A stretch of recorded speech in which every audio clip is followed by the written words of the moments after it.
Hi students, this is Rajeshwari, Department of Commerce, Sir CRR College for Women. Paper title, paper title is Auditing. Today we have to discuss the topic Watching of Trading and Cash Transactions in Unit 4, Watching and Investigation. Okay, let us discuss our topic. First, watching of trading transactions. Purchase and sale of goods on credit or cash to be recorded in purchase book, sales book, purchase returns book, and sales returns book. So ఈ watching of trading transactions అంటే trading means వర్తకం. So ఈ trading జరిగినప్పుడు జరిగిన transactions ఎలా watching చేస్తుందంటే purchase and sale of goods on credit are cash. So goods అనేవి purchase కొనుగోలు చేసినా లేదా సేల్స్ అమ్మకాలు చేసినా కానీ ఆన్ క్రెడిట్ ఆర్ క్యాష్. ఒకవేళ క్రెడిట్ మీన్స్ అప్పు మీద కానీ లేదా క్యాష్తో కానీ to be recorded in purchase book, sales book, purchase returns book and sales returns book. So goods అనేవి పర్చేజ్ చేసిన కొనుగోలు చేసినా లేదా అమ్మకాలు చేసినా కానీ on credit are cash to be recorded in purchase book, sales book. So కొనుగోలు చేసిన అమ్మకాలు చేసినా కానీ ఏది చేస్తే అది ఆ బుక్లో అనేది రికార్డ్ చేయడం జరుగుతుంది. సో ఏదో పర్చేజెస్ అయితే పర్చేజ్ బుక్లో లేదా సేల్స్ అయితే సేల్స్ బుక్లో పర్చేస్ రికార్డెడ్ చేయడం జరుగుతుంది. ఒకవేళ పర్చేజ్ రిటర్న్స్ చేస్తే కనుక కొనుగోలు వాపస్ చేస్తే కనుక కొనుగోలు రిటర్న్స్ బుక్ పర్చేజ్ రిటర్న్స్ బుక్లో లేదా అమ్మకాల వాపస్ బుక్లో రికార్డ్ చేయడం జరుగుతుంది. The main aim of vouching of trading transaction is to detect misappropriation of goods. So ఈ ట్రేడింగ్ ట్రాన్సాక్షన్స్ని వాచింగ్ చేయడం మెయిన్ దీని ఉద్దేశం ఏంటంటే to detect misappropriation of goods. So ఎక్కడైనా గూడ్స్లో మిస్టేక్ అనేది జరిగితే కనుక దాన్ని తెలుసుకోవడం. Next vouching of purchase book. So ప్రతిదాన్ని వాచింగ్ చేస్తుందని చెప్పా కదా, purchase book, sales book, purchase returns and sales returns. So చూద్దాము. First one vouching of purchase book. Purchase బుక్ని ఎలా వాచింగ్ చేస్తుంది. The main aim of vouching of purchase book is to see that all purchase invoices are entered in purchase book and goods entered in the purchase book are actually received by the business and clients pay only for those goods delivered by supplier.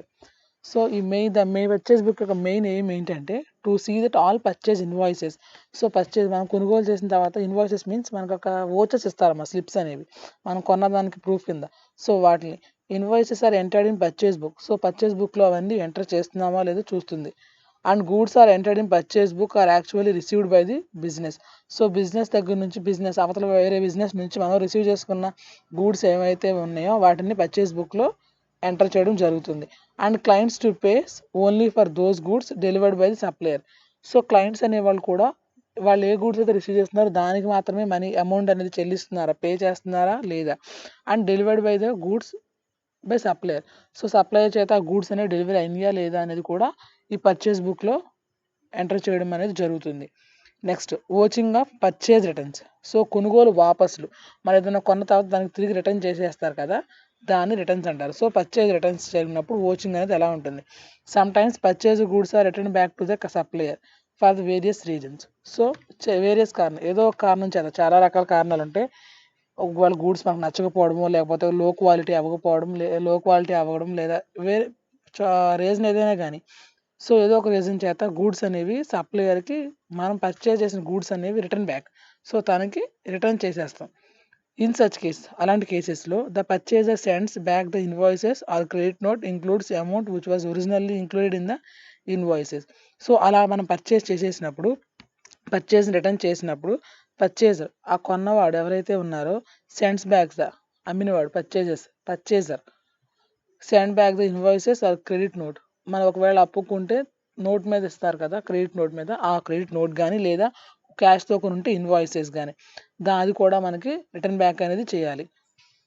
Original ఇన్వాయిస్లో ఎంత అయితే amount అనేది వాళ్ళు note చేస్తున్నారో ఆ invoices కూడా వాళ్ళకి return చేసేయాలి. Separate return books is maintain to record returns. So ఇలా పర్చేజ్ రిటర్న్స్ కానీ సేల్స్ రిటర్న్స్ ఏ జరిగినా కానీ రిటర్న్స్ జరుగుతాయి. రిటర్న్స్ ఏ బిజినెస్లో అయినా రిటర్న్స్ అనేవి జరుగుతాయి కాబట్టి సెపరేట్ రిటర్న్స్ బుక్ అనేది కంపల్సరీగా మెయింటైన్ చేయడం జరుగుతుంది ఈ పర్చేజ్ రిటర్న్స్లో. Next one vouching of credit sales. So credit sales అంటే మీన్స్ అమ్మకాలు, క్రెడిట్ మీన్స్ అప్పు. సో అమ్మకాలు అనేది అప్పు మీద జరిగితే వాచింగ్ అనేది ఎలా ఉంటుంది. Usually the sales in a big organizations are made on credit basis.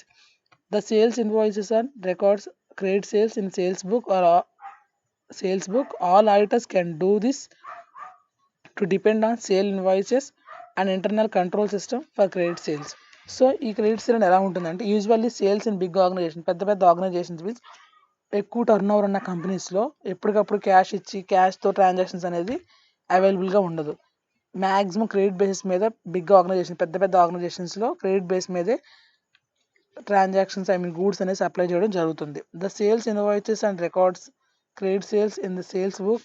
All auditors can do do it is do is to depend on sale invoices and internal control system for credit sales. So ఈ sales యొక్క invoices and records of credit sales.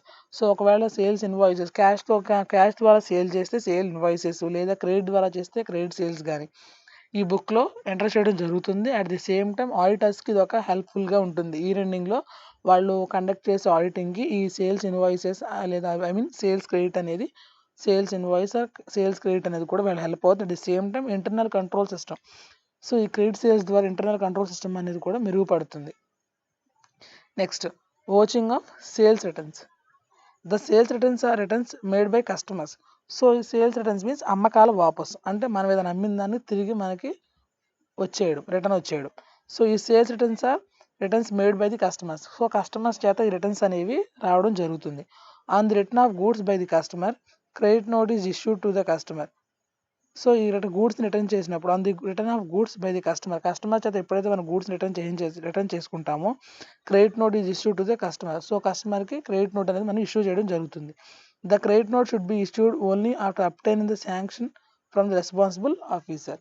So దానికి సంబంధించిన officer దగ్గర నుంచి మాత్రమే ఆ credit note అనేది sanction అవ్వడం జరుగుతుంది. Next one, hire purchase sales. In such sales, ఈ సేల్స్లో hire purchase price is payable in instalments. Ownership of goods is transferred to the purchaser on the payment of last instalment. So hire purchase means ఎక్కువగా purchase చేసిన sales కానీ చేసిన దానికి ఎక్కువగా pay చేయడం. In such sales, ఈ అమ్మకాలు ఏంటంటే hire purchase price is payable in instalments. Ownership of the goods is transfer to the purchaser on the payment of last instalment. So ఎలా అంటే ఇది ఎట్ ఏ టైం ఒకసారి క్యాష్ పే చేసి goods అనేది పొందడం కాకుండా మంత్లీ, లేదా మీకు ఎలా చెప్పాలంటే మంత్లీ కానీ మనం ఆల్రెడీ చూస్తూ ఉంటాం. ఏదైనా వస్తువు కొన్నామంటే ఇన్స్టాల్మెంట్స్ ద్వారా చాలామంది ఇన్స్టాల్మెంట్స్ ద్వారా పే చేస్తారు. సో ఆ ఇన్స్టాల్మెంట్ పే చేయడం ద్వారా అసలు ఆ ప్రోడక్ట్ కొన్న అసలు అమౌంట్ కన్నా ఎక్కువ అమౌంట్ అనేది మనం ఈ ఇన్స్టాల్మెంట్లో మనకు తెలియకుండానే ఎక్కువ పే చేయడం జరుగుతుంది. ఫర్ ఎగ్జాంపుల్ ఇప్పుడు బైకే తీసుకుంటాం. ఆ బైక్ అనేది 50,000 కాస్ట్ అయితే అట్ ది సేమ్ డే స్పాట్లో మన దగ్గర క్యాష్ లేకపోతే ఫైనాన్స్లో తీసుకుంటాం. సో అలా ఫైనాన్స్లో ఎవ్రీ మంత్ ఇన్స్టాల్మెంట్ పే చేస్తూ ఉంటే అసలు 50,000 కన్నా మనం చేసే ఇన్స్టాల్మెంట్స్ ద్వారా మనం పే చేసే అమౌంట్ అనేది అసలు కన్నా ఎక్కువ అవుతుంది. సో దాన్ని హై పర్చేస్ చేయాలంటారు. అంటే అట్ ది సేమ్ టైం క్యాష్తో ఒకసారి గూడ్స్ అనేది పొందకుండా ఇన్స్టాల్మెంట్స్ ద్వారా మంత్లీ ఆర్ క్వార్టర్లీ ఎలాగైనా టైమింగ్స్ అనేది ఎలా అయినా కానీ అలా ఇన్స్టాల్మెంట్స్ ద్వారా పే చేయడం ద్వారా ఆ గూడ్ యొక్క ప్రోడక్ట్ యొక్క ఆ ఒరిజినల్ ప్రైస్ కన్నా ఎక్కువ అమౌంట్ అనేది మనం పే చేయడం జరుగుతుంది. దాన్ని హై పర్చేస్ సేల్స్ అంటారు.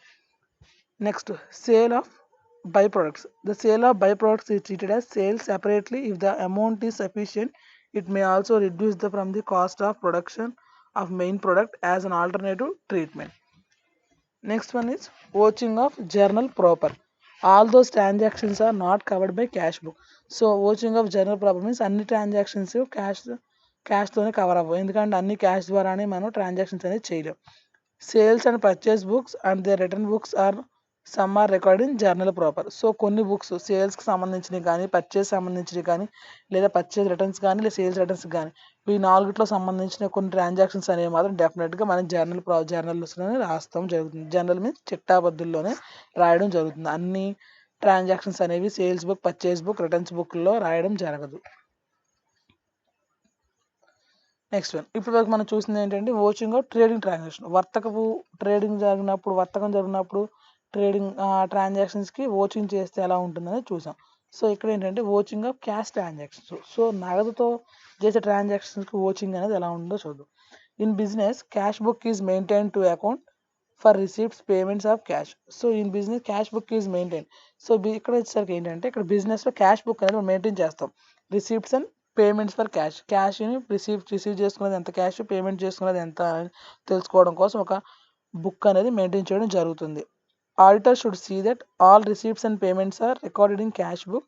In most of the cases errors and frauds by manipulating them. So ఇలా ఏంటంటే ఇక్కడ ఆడిటర్ అనేవాడు క్యాష్ రిసీప్ట్ అండ్ పేమెంట్స్ అనేవి ఈ క్యాష్ బుక్లో రికార్డ్ చేయడం జరుగుతుంది. And most of the cases errors and frauds maybe manipulating them. So చాలా కేసెస్లో ఈ ఎర్రర్స్ అనేవి తప్పులు అండ్ మోసాలు అనేవి చేయడం జరుగుతుంది. ఈ క్యాష్ బుక్లో చాలా ఛాన్సెస్ అనేవి ఉంటాయి. Next internal control system evaluation. All receipt shall be immediately recorded. So internal control system ఎలా ఏంటంటే ఈ క్యాష్ ట్రాన్సాక్షన్స్లో all receipts shall be immediately recorded. So మనం రిసీవ్ చేసుకున్న ఏదైనా కానీ ఇమీడియట్గా క్యాష్ బుక్లో రికార్డ్ చేయడం జరుగుతుంది. Cash receipts issued and amount credited to the debtors reconciled. Cash receipts shall be deposited into bank and bank reconciliation statement prepared regularly. So మనం receive చేసుకున్న క్యాష్ ఎక్కువ మొత్తంలో అయితే కనుక దాన్ని వెంటనే బ్యాంక్లో డిపాజిట్ చేయడం అనేది జరుగుతుంది. అండ్ బ్యాంక్ రికన్సిలేషన్ బీఆర్ఎస్ అనేది ప్రిపేర్డ్ రెగ్యులర్లీ. సో మన యొక్క క్యాష్ అనేది ఎవ్రీడే ఎక్కువ మొత్తంలో వస్తే కనుక దాన్ని బ్యాంక్లో డిపాజిట్ చేయడం జరుగుతుంది. సో అలా రెగ్యులర్గా మన బ్యాంక్ ట్రాన్సాక్షన్స్ అనేవి రికన్సిలేషన్ అవుతూ ఉంటాయి, అంటే అప్డేట్ అవుతూ ఉంటాయని. Next one correctness of accounting records. Accounting records అనేవి కరెక్ట్గా ఉన్నాయో లేదో చెక్ చేయడం. The vouching of cash transactions, checking of records to verify. So ఇవి క్యాష్ ట్రాన్సాక్షన్ యొక్క వాచింగ్ వచ్చేసరికి checking of records to verify. Account యొక్క రికార్డ్స్ అనేవి చెక్ చేయడం, కరెక్ట్గా ఉన్నాయో లేదో చెక్ చేయడం.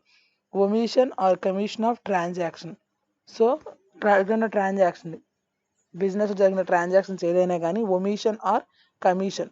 సో ఒమిషన్ మీన్స్ మర్చిపోవడం, కమిషన్ మీన్స్ ఉన్న ప్రైస్ కన్నా ఎక్కువ అమౌంట్ ఆఫ్ కమిషన్ని పొందడం. సో అయితే ఒమిషన్ మర్చిపోవడం కానీ లేదా ఉన్న కమిషన్ కన్నా ఎక్కువ కమిషన్ తీసుకోవడం. నెక్స్ట్ ఎర్రర్స్ ఆఫ్ ప్రిన్సిపల్, అంటే ఆ యొక్క అకౌంటింగ్ రికార్డ్స్లో ఉన్న ప్రిన్సిపల్ సూత్రాల్లో ఏమన్నా ఎర్రర్స్ తప్పులు కానీ ఏమన్నా వస్తే అవి. Compensating errors. సో ఈ 3 అనేది కూడా ఈ అకౌంటింగ్ రికార్డ్స్లో ఉన్నాయో లేదో చెక్ చేసుకుని కరెక్ట్గా ఉన్నాయో లేదో చెక్ చేయడం జరుగుతుంది. ఓకే, ఇప్పుడు వరకు క్యాష్ రిసిప్ట్స్ క్యాష్ ట్రాన్సాక్షన్స్ యొక్క వాచింగ్ చూసాం. సో ఈ క్యాష్ ట్రాన్సాక్షన్ వాచింగ్లో కూడా మళ్ళీ 2 రకాలుగా ఉంటాయమ్మా. క్యాష్ రిసిప్ట్స్ని ఒక రకంగా వాచింగ్ చేస్తారు, క్యాష్ పేమెంట్స్ని ఒక రకంగా వాచింగ్ చేస్తారు. So first one we have to discuss watching of cash receipts. నగదు లావాదేవీలకు సంబంధించిన vouchers. First one opening balance. అంటే ఇక్కడ ఏంటంటే క్యాష్ రిసిప్ట్, మనకు వచ్చిన క్యాష్ని మనం రిసీవ్ చేసుకున్న క్యాష్ని ఎలా వాచింగ్ చేస్తాం అనేది డిస్కస్ చేస్తున్నాం. First opening balance. Closing cash balance of last year becomes the opening cash balance of current year. So మనకు ఆల్రెడీ ప్రాబ్లమేటిక్లో చేసాం, బ్యాలెన్స్ షీట్ కానీ P&L అకౌంట్ కానీ చేసాం. అక్కడ ఏంటంటే వచ్చిన బ్రాడ్ డౌన్ అనేది క్యారీ డౌన్ అనేది నెక్స్ట్ ఇయర్కి అది బ్రాడ్ డౌన్ అవుతుంది. ఫర్ ఎగ్జాంపుల్ మనం ట్రేడింగ్ అకౌంట్ అనేది చూస్తాం, గ్రాస్ ప్రాఫిట్ వస్తుంది. ఆ గ్రాస్ ప్రాఫిట్ని P&L అకౌంట్కి ట్రాన్స్ఫర్ చేసుకుంటాం. సో P&L అకౌంట్లో వచ్చిన నెట్ ప్రాఫిట్ని మళ్ళీ బ్యాలెన్స్ షీట్కి ట్రాన్స్ఫర్ చేస్తాం. అంటే ఒక ఇయర్లో వచ్చిన క్యారీ డౌన్ అనేది నెక్స్ట్ ఇయర్కి అది బ్రాడ్ డౌన్ అవుతుంది. సో అక్కడ క్లోజింగ్ బ్యాలెన్స్ అనేది నెక్స్ట్ ఇయర్కి ఓపెనింగ్ బ్యాలెన్స్. సో అదే చెప్పాడు ఇది. Closing cash balance of last year becomes the opening balance of current year. Opening balances can be verified from the last year audited balance sheet. So the opening last year closing balance అనేది year opening balance అవుతుంది. At the same time అది last year closing balance కాబట్టి already దాన్ని audited చేసేసే ఉంటారు last ఇయర్లోనే. Next one cash sales. there are more chances of misappropriation of cash sales. Internal control system regarding cash sales must be effective. So ఈ cash sales అంటే ఆ నగదుతో అమ్మకాలు జరగడం. సో ఈ క్యాష్ ద్వారా అమ్మకాలు జరిగినప్పుడు మిస్అప్రోప్రియేషన్ ఆఫ్ క్యాష్లో ఆ మిస్అప్రోప్రియేషన్ అంటే తప్పులు జరగడానికి చాలా ఛాన్సెస్ అనేది ఉంటాయి. The internal control system regarding cash sales must be effective. So ఈ క్యాష్ సేల్స్ జరగడం ద్వారా ఇంటర్నల్ కంట్రోల్ సిస్టమ్ అనేది ఎఫెక్టివ్గా వర్క్ చేయడం జరుగుతుంది. Next one loans. All business concerns have to borrow from banks or other financial institutions. So అన్ని బిజినెసెస్కి loans అనేది కంపల్సరీ, ఎందుకంటే వాళ్ళ బిజినెస్కి డైరెక్ట్గా అందరూ ఓన్ మనీతో ఇన్వెస్ట్ చేయలేరు. సో బ్యాంక్స్ దగ్గర నుంచి ఫైనాన్షియల్ ఇన్స్టిట్యూషన్ దగ్గర నుంచి లోన్స్ అనేవి పొందడం జరుగుతుంది. So all business concerns have to borrow from banks and other financial institution దగ్గర నుంచి కానీ ఈ లోన్స్ అనేది రిసీవ్ చేసుకోవడం జరుగుతుంది. Next rent received. Terms and conditions of agreement and lease deed heavy arrears of rent outstanding. So rent అనేది కూడా receive చేసుకుంటాం కాబట్టి దానికి ఓచర్. మనం ఎక్కడన్నా హైయర్ సిటీస్లో, మెట్రోపాలిటన్ సిటీస్లో ఈవెన్ మనం రెంట్ పే చేసినా కూడా మనకు ఓచర్ అనేది డెఫినెట్గా పొందుతాం. The term conditions of agreement and lease deed heavy areas of rent outstanding. లేదా లీజ్కి ఏదైనా ఫర్ ఎగ్జాంపుల్ ఏదైనా గోడౌన్స్ కానీ ఏదైనా ప్రోడక్ట్ని స్టోర్ చేయడానికి ఏదైనా గోడౌన్స్ తీసుకుంటే వాళ్ళు లీజ్కి ఇస్తే దానికి కూడా మనం రెంట్ అనేది పే చేయాలి. సో అలా రెంట్ పే చేసినప్పుడు దానికి కూడా ఓచింగ్ అనేది జరుగుతుంది. Next one vouching of cash payment. So ఇప్పుడు వరకు మనం ఓచింగ్ ఆఫ్ క్యాష్ రిసీప్ట్స్ అనేది చూసాం. సో ఇప్పుడు vouching of cash payments. So payments మనం పే చేయాల్సిన పేమెంట్స్కి ఓచింగ్ అనేది ఎలా జరుగుతుందో చూద్దాం. Opening balance can be verified from the previous year balance sheet. So already previous ఇయర్లో opening balance can be verified from the previous year balance sheet. Previous year balance షీట్లో ఈ ఓపెనింగ్ బ్యాలెన్స్ అనేది already verified auditor చేయడం జరిగి ఉంటుంది. Next one cash purchases, నగదు ద్వారా కొనుగోళ్లు. Purchases of stores and stationeries are made on cash basis. Stores కానీ ఏదైనా స్టేషనరీ ఐటమ్స్ కానీ ఏదైనా కానీ క్యాష్ బేసిస్ మీద పర్చేస్ చేయడం. సో పర్చేస్ చేసామంటే మనం ఏదైనా కొన్నామంటే తిరిగి మన అమౌంట్ పే చేయాలిగా. So cash purchases. Next bills payable honoured on the date of maturity and return by the payee after receiving payment. So bills payable means మనం ఏదన్నా ఒక్క నిమిషం.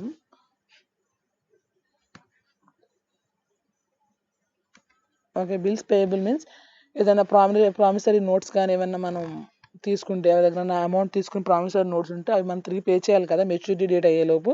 సో అలాంటి బిల్స్ ఏదైనా పే చేయడానికి before maturity date of time అవి ఇచ్చిన టైంలోపు ఆ బిల్స్ అనేవి పే చేయడానికి కూడా క్యాష్ పేమెంట్స్కి ఒక ఓచర్ అనేది మెయింటైన్ చేయడం జరుగుతుంది. నెక్స్ట్ వేజెస్ మీన్స్ వేతనాలు. Payment of wages involves large amount. There are many chances of misappropriation of wages. So payment of wages involves large amount. So వేజెస్ని పే చేయాలంటే లార్జ్ అమౌంట్, ఎక్కువ అమౌంట్లో pay చేయాలి. ఎందుకంటే వేజెస్ మీన్స్ డైలీ లేబర్స్ అలా ఆ టైప్లో ఉంటారమ్మా. సో ఫర్ ఎగ్జాంపుల్ ఒక ఫ్యాక్టరీ తీసుకుందాం. ఫ్యాక్టరీలో లేబర్స్ అనేవాళ్ళు డైలీ వేజ్ లేబర్స్ అనేవాళ్ళు 1-2 ఉంటారు కదా, వేలల్లో, హండ్రెడ్స్లో, థౌజండ్స్లో ఉంటారు. సో అలా అంతమందికి అమౌంట్ అనేది పే చేయాలంటే లార్జ్ అమౌంట్ అనేది పే చేయాలి. There are many chances of misappropriation of wages. So ఇలాంటి కేసెస్లో ఇలా వేజెస్ పే చేయడంలో మిస్అప్రాప్రియేషన్ ఆఫ్ వేజెస్లో కూడా తప్పులు జరగడానికి కూడా చాలా వరకు ఛాన్సెస్ అనేవి ఉన్నాయి. Next payment of salaries pay చేయడం. Auditor should see that salaries bill is prepared with the sanction of responsible officer. Auditor should see that salaries bill is prepared with the sanction of responsible officer. So salaries means ఆఫీస్లో పనిచేసే workers కానీ ఎంప్లాయీస్కి salaries pay చేయడం. So అలా pay చేయడానికి కూడా ఒక vouching అనేది మెయింటైన్ చేయడం జరుగుతుంది with the sanction of responsible officer. ఆ శాలరీస్ని కూడా ఎవరైతే ప్రొవైడ్ చేస్తారంటే ఒక బాధ్యత గల ఆఫీసర్ మాత్రమే ఆ శాలరీస్ని కూడా ప్రొవైడ్ చేయడం జరుగుతుంది. So this is the concept of cash trading and